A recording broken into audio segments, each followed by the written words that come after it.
Bismillahirrahmanirrahim. Assalamualaikum warahmatullahi wabarakatuh.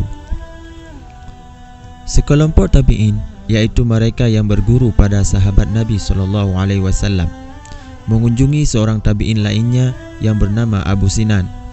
Tetapi belum sempat berbincang, Abu Sinan berkata, "Mari ikut bersamaku bertakziah pada tetanggaku yang saudaranya meninggal." Mereka segera beranjak ke rumah tetangga Abu Sinan dan mendapati lelaki itu menangis mengeluhkan keadaan saudaranya yang telah meninggal dan dimakamkan. Para tabi'in itu berusaha menghibur dan menyabarkannya dengan berkata, "Tidakkah engkau tahu bahawa kematian itu adalah sebuah jalan dan kepastian yang tidak bisa dihindarkan?" Lelaki itu berkata, "Memang benar, tetapi aku menangisi saudaraku yang kini menghadapi siksa kubur." Sesaat mereka saling berpandangan, kemudian berkata, "Apakah Allah memperlihatkan kepadamu tentang berita gaib?" Ia berkata, "Tidak, tetapi saat selesai memakamkannya dan orang-orang meninggalkan kuburnya, aku duduk sendirian meratakan tanah kuburan sambil mendoakannya. Tiba-tiba terdengar suara dari dalam tanah, 'Ah, mereka meninggalkan aku sendirian menghadapi siksa ini, padahal aku benar-benar telah berpuasa. Aku benar-benar telah melaksanakan salat.'" Sesaat lelaki itu terdiam berusaha menahan isak tangisnya. Lalu kemudian berkata lagi, "Mendengar perkataan itu, aku jadi menangis dan menggali lagi kuburannya untuk melihat apa yang sedang dihadapinya.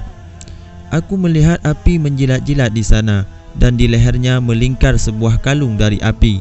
Rasa sayang dan kasihan membuatku ingin mengurangi deritanya. Maka aku mengulurkan tangan untuk melepaskan kalung api itu. Tetapi tangan dan jari jemariku justru tersambar api sebelum sempat menyentuhnya."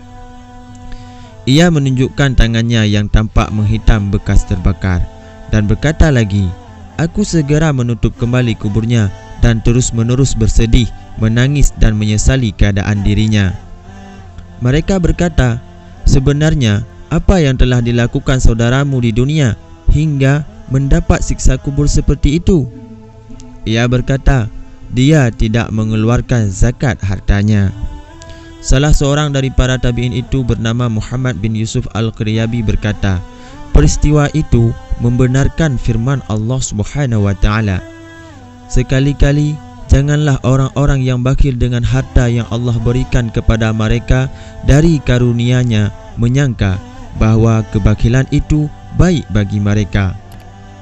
Sebenarnya kebakhilan itu adalah buruk bagi mereka. Harta yang mereka bakhilkan itu akan dikalungkan kelak di lehernya di hari kiamat, dan kepunyaan Allah lah segala warisan yang ada di langit dan di bumi, dan Allah mengetahui apa yang kamu kerjakan."